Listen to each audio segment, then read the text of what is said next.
Man, this lunch is so half-assed. I thought someone might have left it here as a prank.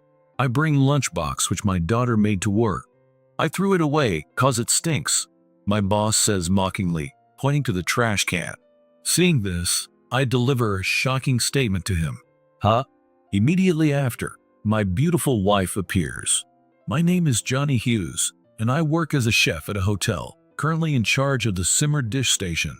The simmered dishes I make are not only popular with customers, but also well received by everyone when served as staff meals. The fish we get from our direct suppliers is also extremely fresh, and customers are very pleased when it's served as fried, especially the grilled dishes made by the sous chef. They are also exceptionally delicious. The young staff are all motivated and actively engage in their work. I'm 35 years old, which puts me in the mid-level position in terms of age. Normally, I would be considered too young to be in charge of simmered dishes, but I was directly scouted by the previous head chef to work here.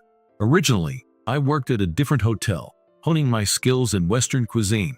My dream was to run a Western restaurant, so I had no intention of pursuing Western cuisine.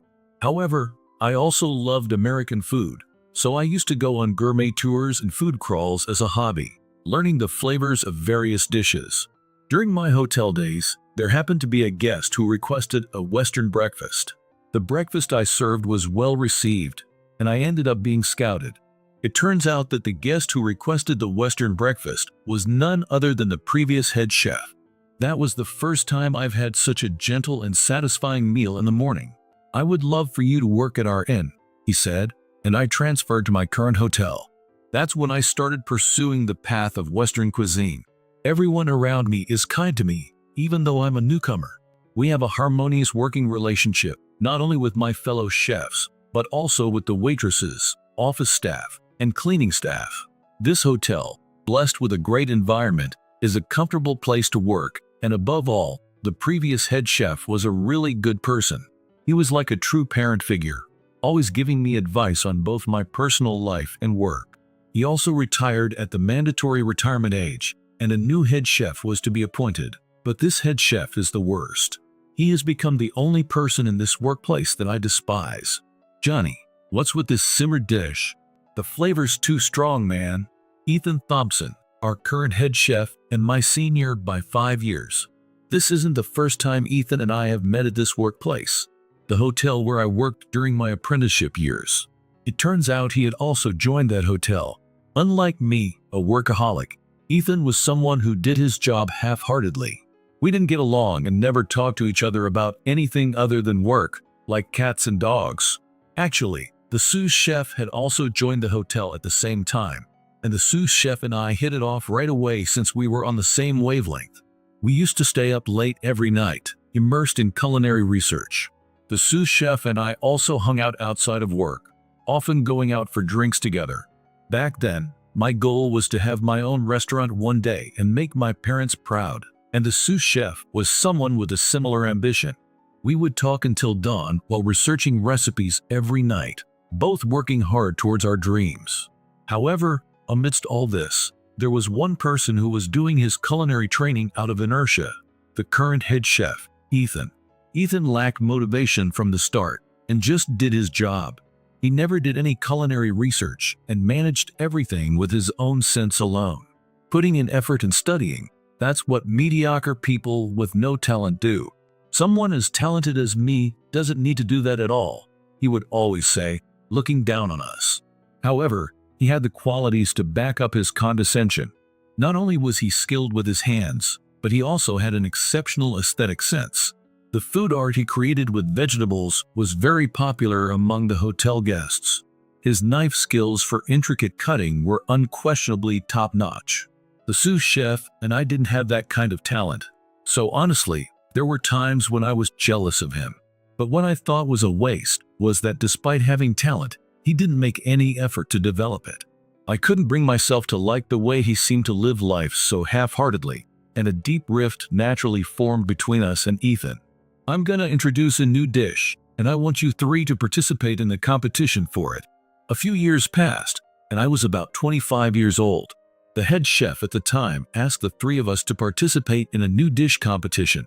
The The sous chef and I, of course, agreed and expressed our enthusiasm to take part in it. However, the one who showed little reaction was Ethan.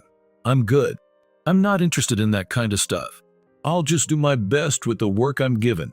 Even the head chef was dumbfounded by this remark and sighed as he looked at Ethan. The head chef was a special figure to me. He had taken care of me since I joined the company, so I felt like he had hurt my parents' feelings, and honestly, I felt discomfort and irritation. But I'm an adult now. I'm not gonna get into an ugly argument here. Express everything you want to say through your cooking. That's what the head chef always used to say to us. I'll work hard to create dishes that captivate people more than Ethan's, and I'll definitely prove him wrong someday. With that hungry spirit, I worked tirelessly. The sous chef also worked hard in friendly rivalry, and on the day of the competition, not only the head chef, but also the head waiter at the time, as well as the general manager and manager, came to the tasting session, which started amidst the nervous atmosphere. Our senior chefs served their dishes, and the head chef and others seriously tasted them. No comments were made. It was a quiet tasting session. While observing the expressions of the head chef and others, everyone tried to gauge their own prospects. Finally, it was the sous chefs and my turn. We presented our best dishes and received praise not only from the head chef and general manager, but also from the chefs who had come to observe the competition. "You guys have really grown. Back then, you couldn't even do basic stuff by yourself. You've grown so much in the past few years that I hardly recognize you. We can't be complacent either." As we were being praised by everyone, the sous chef and I looked at each other with an embarrassed smile. "Excuse me." Unexpectedly, Ethan showed up holding a dish, and everyone was momentarily at a loss for words. Why was Ethan, who wasn't even participating in the competition, bringing a dish to this gathering? Everyone was stunned by the situation that made anyone want to ask that question. I felt like participating in the competition after all, so I made a dish. The dish he placed on the table was incomparably better than mine or the sous chef's, and everyone showered Ethan with criticism. "What are you trying to do, Ethan? I thought you didn't want to do the competition." I suddenly felt like it. To be honest, I knew that if I entered the competition, only my dishes would pass from now on, and it would be rude to the experienced chefs, so I refrained from participating. Ethan provoked the other chefs' emotions while grinning and mocking them. One chef, irritated by this, was about to take Ethan's bait, but was restrained by another. "Just because you can't beat me with your cooking, you're now trying to compete with force?" I often hear that chefs are short-tempered and stupid, but you really make me believe it. Even my own colleagues are this embarrassing. "Ethan, please stop provoking the others any further. Everyone is putting their all into this competition. Isn't it you who's the inferior human being for mocking people who are working hard?" I had never directly expressed my opinion to Ethan before, but I love everyone here. The people I love are being mocked, and on top of that, everyone is taking this competition seriously, yet he comes in and messes up the place like this. There's no way I can put up with it. However, having been talked back to by me, Ethan must have also become increasingly irritated.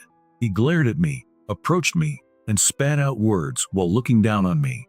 "Don't lecture me like you're somebody when you have worse cooking sense than me. What do you mean by putting your all into it? No one can surpass my cooking, so don't talk back to me, you cheeky bastard." Even though he glared at me, I remained unfazed, but when he mentioned my cooking skills, I could retort. However, as if to shatter that atmosphere, a woman let out a surprised voice. "What is this?" "It's delicious." With a level of surprise that was completely out of touch with the atmosphere, the person who instantly drew everyone's attention was Charlotte White, who worked as a waitress. Charlotte apparently had some business with the head chef and had secretly come to the banquet hall despite knowing that the competition was in progress. She had intended to quietly speak to him and return to her post, but she didn't have the courage to speak up amidst the extremely hostile atmosphere, so she had no choice but to wait for the argument to end. In front of her were dishes that the chefs had poured their hearts and souls into. She ended up snacking on them because she was so hungry. "This is really delicious. Whose dish is this?" However, the dish was so delicious that she couldn't help but exclaim and wonder who had made it. As she swallowed the food in her mouth, she continued speaking, shattering the hostile atmosphere. I made that one. I timidly raised my hand in response to Charlotte's question.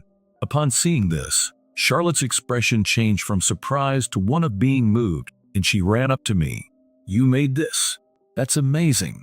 This is the most delicious dish I've ever tasted, especially this dumpling soup." When I broke open the pouch inside, soup broth came out and turned it into soup. What an innovative idea. It's so fun and interesting to be able to enjoy it twice in one dish. Hearing those words, the head chef and others were also surprised and took another look at my dish. "So you had hidden such a secret inside the pouch. Johnny, this is really interesting." The hostile atmosphere from earlier completely changed, thanks to Charlotte, and everyone praised the hidden surprise in my dish. Not a single person was left to praise Ethan's dish. "You were looking down on these people just now, weren't you?" Ethan glared at us with a resentful look. Charlotte approached Ethan and gazed at him with pure, innocent eyes. Charlotte reached for Ethan's dish and took a bite to taste it. "Yeah, I knew it. Your dish may look good, but it doesn't feel warm at all. It's like a lonely dish." Saying that, Charlotte took out a tissue from her pocket and wrapped it around the food before swallowing Ethan's dish. "I think Johnny's dish is much warmer and would be more appreciated by customers than your dish. You should stop acting high and mighty when you can't even consider other people's feelings. You'll just be seen as an insensitive and inconsiderate fool." Her smile was dark, and even though she spoke in a seemingly naive tone, there wasn't a hint of cuteness in her words. It was as if sharp thorns were piercing Ethan's heart, like a tangle of thorn-covered vines. After spitting out her venom with a smile, Charlotte seemed satisfied with his reaction. She conveyed her business to the head chef and immediately left the place.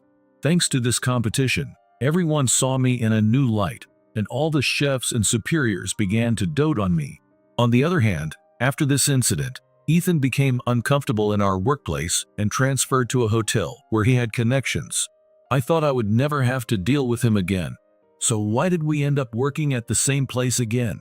I grumble about today's events to Charlotte, who is making snacks for me while I have a nightcap at home. They say you can't completely cut ties, but I guess you and Ethan are a prime example of that.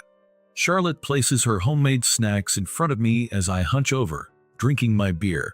Since that incident, Charlotte and I grew closer and started dating. Charlotte always compliments my cooking. Her cheerful and carefree personality brightly illuminates me when I'm feeling down from work and gives me a lot of warmth. I want to see her smile forever. Thinking that, I confessed to Charlotte, and after dating for 5 years, we finally got married. We were blessed with a child, and we currently have a 3-year-old daughter. It would have been nice if that connection was with someone other than Ethan. Why do I have to be tied by the red string of fate to the person I least want to see in this world? Although I enjoyed the delicious snacks, I felt like tears of hardship were about to spill from my eyes, and I dropped my shoulders as if to say, "Oh boy, Ethan certainly had a talent for cooking. I can understand why you were scouted." But I was honestly surprised that Ethan was scouted by the manager. I joined my current hotel through scouting, but apparently Ethan was scouted by the manager after that. It seems that our manager and Ethan knew each other from Ethan's previous workplace, and just as our head chef was retiring, the manager was looking for a new head chef candidate and scouted Ethan, who was working as a head chef at another hotel. The general manager, who knew nothing about it, approved it. Later, when he learned about the relationship between me and Ethan, it turned into an unmanageable situation.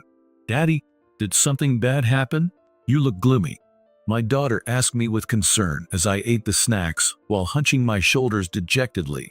She patted my head as if to encourage me, saying, "You're doing your best," and gave me strength, saying, "I'm here for you. It's nothing. Now that I have you and Charlotte, Daddy can do his best at anything. It's all good. I'm so glad. You know, Mama and I made your lunch for tomorrow, so don't forget to take it with you tomorrow." She smiled shyly. I was moved by her kindness and the warmth from Charlotte. I hugged her tightly and expressed my gratitude over and over.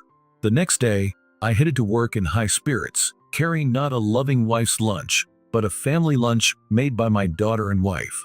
It was lunchtime, and I was having lunch in the office. "Oh, Johnny, what's that? A loving wife's lunch?" The sous chef and I happened to have lunch at the same time, and I rarely brought my own lunch, so I was being teased about it. That's right.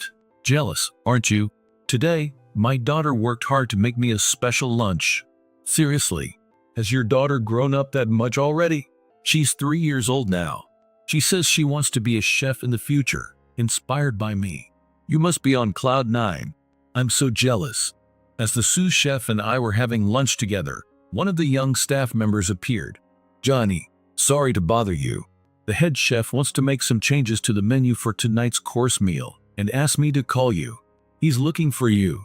Hearing Ethan's name even during lunchtime made me instantly depressed. Hang in there, the sous chef said with a wry smile as he saw me off. I stopped eating my lunch for a moment. The sous chef had just finished eating and had to do prep work in the afternoon, so he left the office with me and returned to the kitchen. However, no matter how much I searched the kitchen, I couldn't find Ethan. Geez, where's that old man? As I unintentionally grumbled, the head chef appeared from the direction of the office and showed a strangely smug expression upon seeing my face. Ethan, where were you? Don't leave the kitchen after calling for someone. Oh, my bad. I went to the office to get something I forgot, and there was a terribly rotten smell. It was so bad that I was cleaning it up. A rotten smell? Was there anything that smelled that bad? Having been in the office until just now, I found Ethan's words strange. A lunchbox left out on the desk. Do you know whose it is? Ethan asked with a defiant grin. The moment he asked that question, a bad feeling crossed my mind. It's mine, but what about it? Seriously, that's your lunch, Johnny? It stinks and it's dirty. It's awful. It smelled so bad that I threw it away. Ethan made a shocking statement. Hearing that, I was at a loss for words. I couldn't accept that there were actually people in this world who would do such a thing, and I wanted to doubt my eyes. At least write your name on it. It was such a half-assed lunch that I thought someone had left it there as a prank. He let out a vulgar laugh, enjoying my surprised face. Hearing that, I snapped and was about to throw a punch at Ethan in anger, but at that moment, Ethan, you sure had some bad luck. What? You're done. Huh? Saying that, I signaled with my head for him to look behind. What the hell? Ethan turned around with an annoyed expression, and at that moment, whose lunch did you say was a rotten piece of trash? There stood Charlotte with a demonic look on her face, my daughter being held by Charlotte while holding back tears, and surprisingly, the general manager and the chairman of our hotel. Charlotte, and even the general manager. What's going on? More importantly, is what I just heard true? What did you say after throwing away someone's lunch without permission? Charlotte handed my crying daughter to me as she suppressed her voice. I picked up my daughter and told her, "You don't have to hold back," and decided to leave the rest to Charlotte. I heard words like dirty and stinky about someone's homemade lunch, but was that just my imagination? Charlotte approached Ethan with a smile while emitting an even darker aura than before. Ethan was frightened by her appearance. He collapsed on the spot, his face turning pale, and a strange smile appeared on his face. Your cooking is dirtier and uglier. You're a bonehead who can only make food for money. Don't you dare make fun of someone's homemade cooking. Ethan let out a small scream and cowered at Charlotte's intimidating words. Apparently, Charlotte was a famous delinquent girl in her hometown when she was young, and when she gets angry, she starts speaking like a punk and unintentionally intimidates the other person. My daughter and I were both stunned to see Charlotte's seriously pissed off mode for the first time in a while. The chairman, who was used to seeing it, just watched and let Charlotte do as she pleased. You threw away the food our daughter worked hard to make for her daddy in the trash. How are you going to make up for it? Charlotte, stop. This is a workplace. Don't do anything more than that. Ethan turned his face away, frightened by Charlotte.